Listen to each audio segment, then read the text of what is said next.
G'day, it's Kareem here on Does It Matter Again. I was enjoying lockdown and perusing the internet, and I came across Adele, the singer, is getting divorced from her husband Kaneki or whatever his name is, and she's having to pay out some ungodly sum of money, $140 million to this guy. One wonders, how he's worth $140 million. Nonetheless, she's been married to him from a reasonable period of time. And I was looking also, sort of scanned across Jeff Bezos's $38 billion divorce settlement with his wife.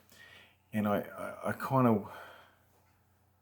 it was interesting to look at the parallels, and there's certainly a host of SJW articles out there that are bemoaning the fact that it's some kind of unfair comparison, but there are so many that it doesn't take you long to realise that those SJs are not so much interested in equality as they are power, maybe virtue signalling as well, but they're interested in power, they're interested in advantage. Sneaking a kind of, I often tend to think a lot of the far left are actually sneaking in, they're actually really crony capitalists sneaking in under the green guise of social justice, but in reality they're actually seeking advantage, and I'm fairly convinced that's the case. They're cloaked Darwinists using those ethical systems to mask their ruthless nature. Men have been getting literally raped financially in divorce courts for quite a long time. The way that estates are divided and calculated are unempirical, illogical, and ruinous, often to the richer or wealthier, slightly higher income earning partner. Shared responsibilities are shared responsibilities, and part of equality is acknowledging that when you have a shared responsibility, you both have to fork it out, and there's an automatic metering of the pain, so to speak, when relationships end, business relationships end, marital relationships end. There are costs associated, and generally the disbursement of those costs should be fair and even. I don't think that Adele's husband is worth $140 million. And I think that the reason a lot of our female activist groups are jumping up and down about it. I can't say the other F word because YouTube get really upset about that. The reason is that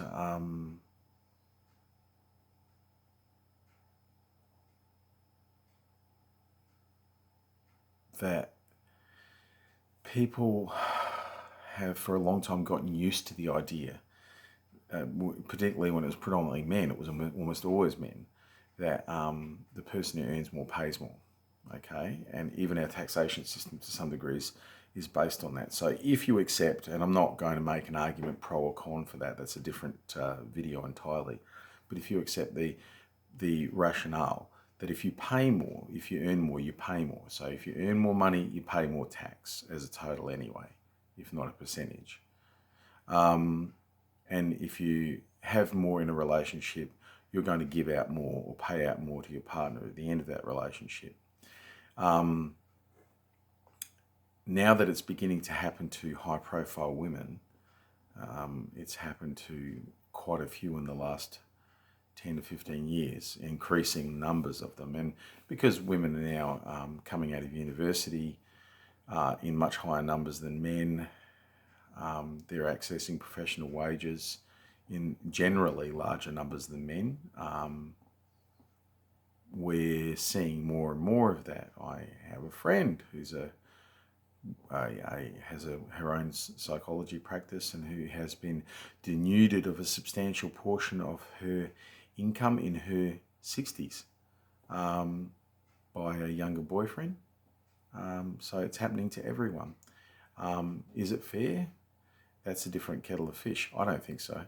I don't think anyone's worth the kind of money that people are able to extract from each other in divorce courts and in family courts. Nonetheless, it is the state of play at the moment. And to argue that it's good enough for Jeff Bezos to have to sign over $38 billion in shares from his company to his wife because she helped him write his first business plan. I'm like, okay, that was a very long time ago. And in the meantime, he has done 99% of the work that has contributed towards those billions that he has, tens and hundreds of billions that he has raised and generated over the years and decades. Is she worth 38 billion? Absolutely not. No. I see no evidence whatsoever in the evidence that was presented that suggests that she's worth 10% of that. Raising someone's children, creating a nice home is worth a fair bit. I agree. It's not worth 38 billion. It's not worth 3.8 billion. It's not worth $1 billion. It just isn't. Like there are actual solid metrics for what it costs to raise children. There are solid metrics for hourly rates. And even if you gave most people fairly generous hourly rates, it would be often disproportionately smaller than the settlements that they're able to extract in divorce and family courts. Now women are tasting this in increasing amounts, and they're going to taste it more and more and more. And I predict that over the next 10 or 15 years, we're going to see increasing moderation in the family courts as more and more women end up on the wrong side of that disbursement ratio, where they're the ones with more money, and so they're the ones who are going to end up paying more and more out. And I think we'll see the law change then when this second half of the world starts to encounter what's like to have someone spend some time with you, willingly enjoy your company, probably barely boff you for the last year or two of your relationship, and make it probably for both of you quite miserable, and they get to walk away with half of everything that you have generated over the previous decades. That does not make any sense to me. Male or female, your genitalia, your DNA is irrelevant. Nonetheless, that is the state of play at the moment. And so people running up and down, literally, I've had to have read at least half a dozen articles. I got sick of them, very poorly written, most of them, bemoaning how it's not comparable to compare Jeff Bezos or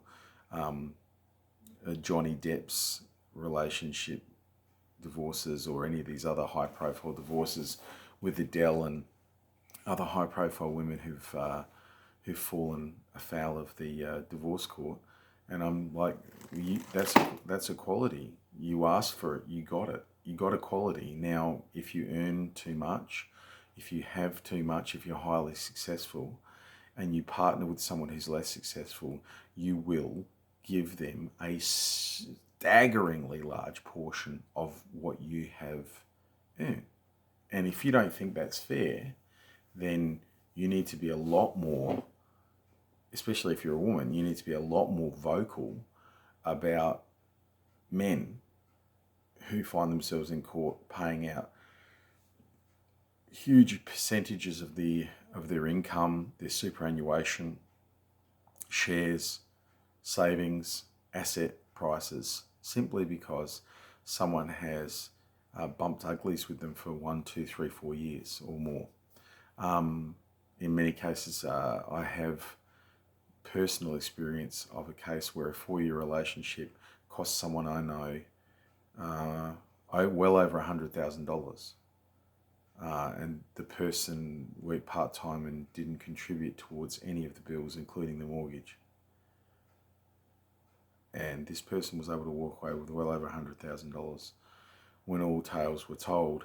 And this is nothing out of the ordinary at all.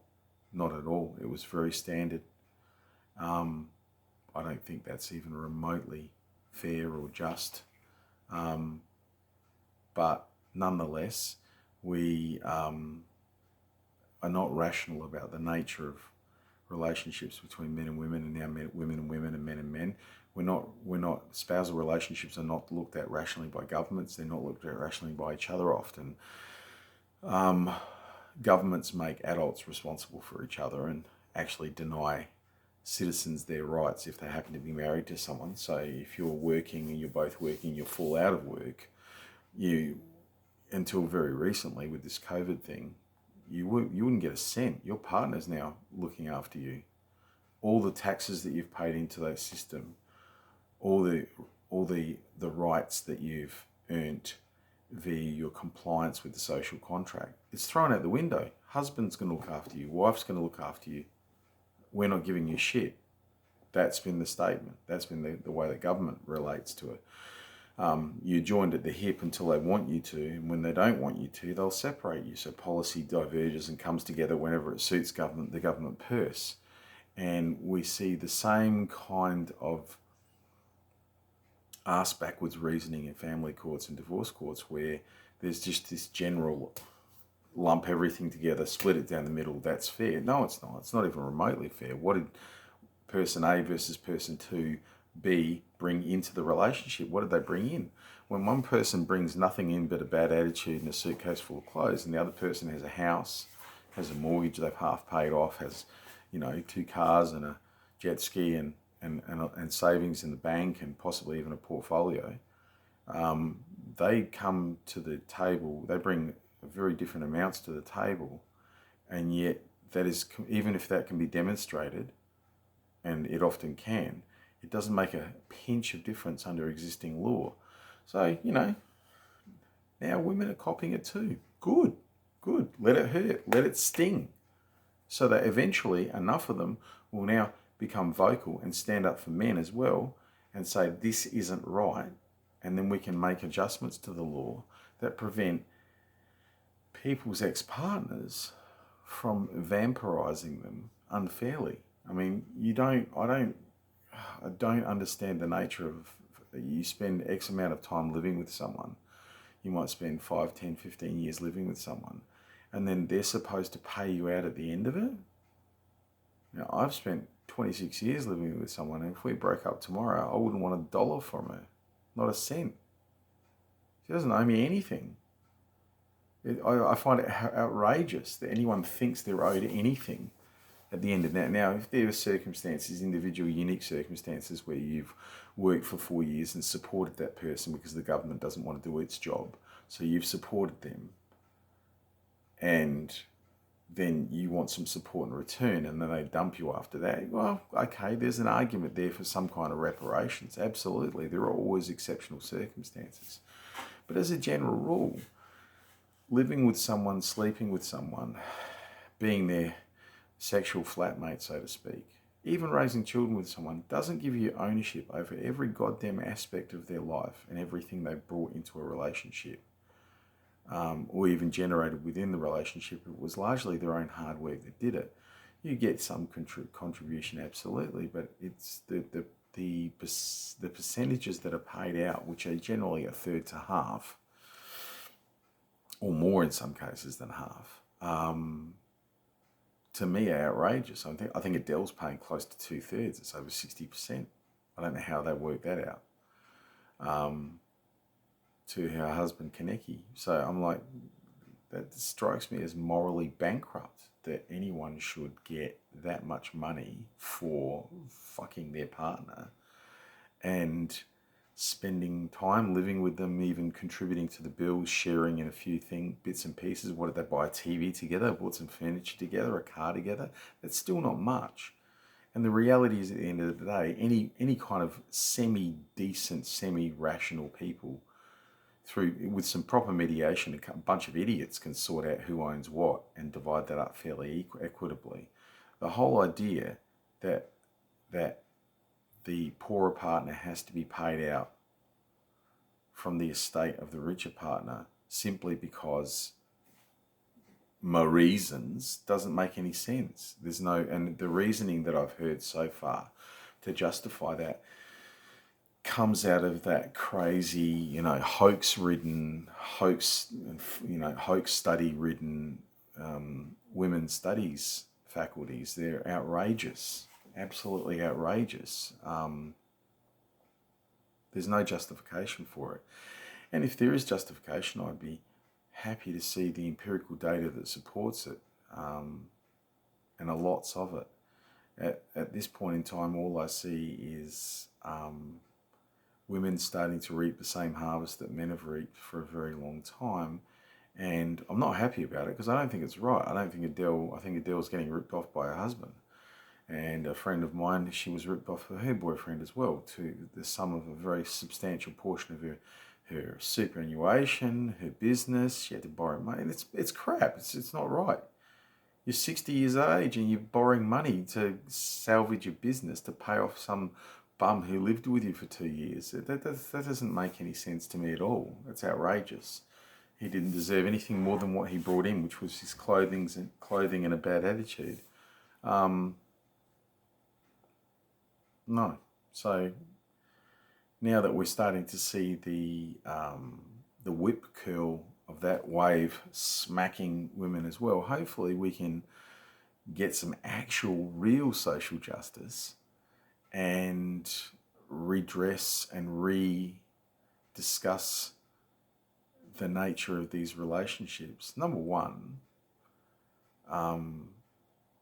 you're not entitled to half. That ratio should be thrown out straight away. You should have to justify every dollar that you extract from another human being. You should. You don't just get to rape someone financially because you bumped uglies for a while or you shared some secrets. That's just ridiculous. And I don't think the government should be throwing one adult on top of another as a financial dependent, unless you're claiming tax on that person and benefiting from them and using them as some kind of trust fund tax rule, in which case, fair enough. Government's fully entitled to deny you any support at that point in time because someone else is financially benefiting from you. But until that's the case, taking one adult and saying, oh, you guys are having sex, you're now responsible for each other. Oh, hold on. Were we asked about this? Was there a referendum or plebiscite where we were told, well, if you live together for more than 12 months and if you're having a sexual relationship, you are automatically now, Siamese twins, financially speaking, and in some ways legally speaking as well. I don't recall ever having a public discussion about that. I never recall where in any way that 19th century attitude has migrated into 21st century public politics. Public policy that doesn't even make any sense to me. It doesn't. What you do for another adult is your choice. It should never be legislated. Okay, you pay taxes for that side of things. That's the government's job. We all pay taxes in a variety of ways, and those taxes cover all citizens' rights, all citizens' needs. All right? Husbands and wives should not be financially responsible for each other unless they're claiming benefit, unless they're claiming fiscal benefit via their partner. That's a different kettle of fish entirely. But most of them aren't, so they shouldn't be. The state should be responsible. What you do for another adult, what you do for another human being should be entirely your choice. Now, most of us would anyway, but the reality is that this is a way of government not honouring its citizens. I don't see why a flatmate, a person that you live with, share bills with, share food with, cook with, live in the same house with, often are friends with, but you're not having sex with them. So the only difference is you don't have sex with them, you don't have any children with them. But apart from those things, there's no difference. And yet that person isn't made responsible for you and you for them, not at all. Why the state's intrusion into whether you happen to have a particular kind of relationship or not? How is it relevant what your biological relationship is? Because there's a legacy attitude that extends into that. And that's probably for another video. I don't want to rave on too much about that, but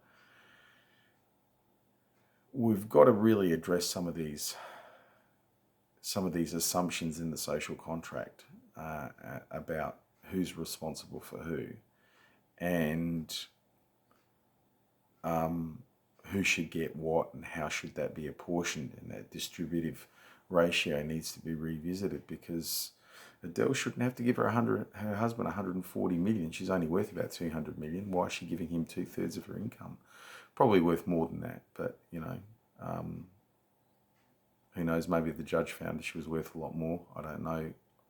I can't extract all the details of the case yet, but nonetheless, he's not worth 140 million. Jeff Bezos' wife wasn't worth 38 billion. That's ridiculous. We live in crazy times, and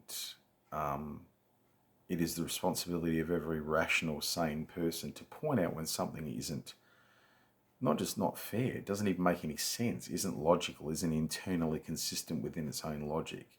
And to all the SJWs and female activists out there complaining about Adele's raw, well, if you really truly believe that she's been treated unfairly, then you need to speak up for men. You need to speak up for the millions of men who have been fiscally raped in the courts in exactly this kind of situation. Speak up, be fair, okay? Defend justice, okay? If it's purely about gender, you're just another reactionary partisan whore, okay? You're just another person selling their soul to some ism. You're not about fairness, you're not about justice, you're just a pure old fool that hasn't realised it. But if you are genuinely about justice, then live up to your standards, live up to your ethics, and speak up for men as well as women. And this world will become a much better place. Cheers. Thanks for that, guys.